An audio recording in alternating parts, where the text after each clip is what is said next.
ইরানের আকাশে যখন ক্ষেপণাস্ত্র উঠছে তখন হাজার কিলোমিটার দূরে বসে এক দেশ সবকিছু হিসাব করছে। যুদ্ধটা হচ্ছে আমেরিকা আর ইরানের মধ্যে, কিন্তু সবচেয়ে বেশি লাভবান হচ্ছে এমন এক দেশ যে একটা গুলিও ছোড়েনি, আর সেই দেশটি চীন। 2 মাস অবিরাম হামলা, মিসাইলের পর মিসাইল, ড্রোনের পর ড্রোন, কেউ জিতছে না, কেউ হারছেও না। আমেরিকা বলছে তারা নিয়ন্ত্রণ আছে, ইরান বলছে তারা এখনো টিকে আছে, কিন্তু যুদ্ধের ধোঁয়ার আড়ালে চুপচাপ বসে আছে আরেক শক্তিধর দেশ চীন। কারণ চীন এই যুদ্ধকে শুধু যুদ্ধ হিসাবে দেখছে না, এটা তাদের জন্য একটা লাইভ ল্যাবরেটরি। তারা শিখছে, খুব মনোযোগ দিয়ে শিখছে, একটা সুযোগ আমেরিকার শক্তি আর দুর্বলতা বোঝার। কারণ এই যুদ্ধ শুধু মধ্যপ্রাচ্যে নয়, এটি ভবিষ্যতের এক ভয়ঙ্কর সংঘাতের মহড়া হতে পারে। বিশেষজ্ঞদের মতে চীন সবচেয়ে বেশি নজর দিচ্ছে একটি জিনিসে, আমেরিকা কত দ্রুত তার অস্ত্র ও গোলাবারুদ শেষ করছে। সংকটের মুহূর্তে আমেরিকার পাশে কে দাঁড়াচ্ছে? এই যুদ্ধ দেখিয়ে দিয়েছে আধুনিক যুদ্ধ শুধু প্রযুক্তি দিয়ে জেতা যায় না, দরকার বিশাল উৎপাদন ক্ষমতা। সবচেয়ে চমকপ্রদ বিষয় হলো চীন বুঝতে পারছে আমেরিকার অস্ত্র হয়তো উন্নত, কিন্তু যুদ্ধ দীর্ঘ হলে অস্ত্র পুনরায় উৎপাদনের ক্ষমতায় আমেরিকা দুর্বল হতে পারে। এখানেই চীন আত্মবিশ্বাসী, কারণ গত এক দশকে তারা নিজেদের সাপ্লাই চেইন শক্তিশালী করেছে।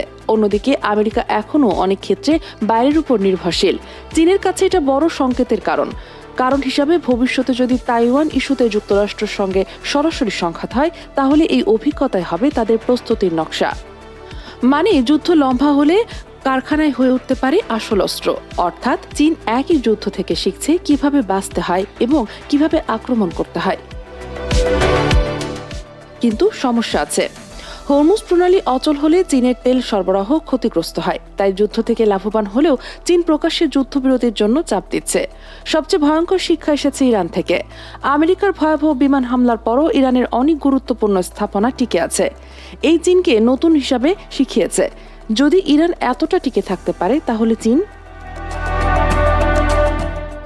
তাহলে উন্নত এয়ার ডিফেন্স, গভীর বাংকার আর বিশাল সামরিক অবকাঠামো, এগুলো কি আমেরিকার জন্য আরও বড় চ্যালেঞ্জ হবে? আরও বড় ধাক্কা এসেছে আমেরিকার মিত্রদের আচরণে। এই যুদ্ধে অনেক পুরনো মিত্রই দ্বিধায় ছিল। চীনের জন্য এটা একটা সংকেত, যদি ভবিষ্যতে সংঘাত হয় আমেরিকা কি আগের মতো সবাইকে পাশে পাবে? এটা এখন বেইজিংয়ের সবচেয়ে বড় হিসাব।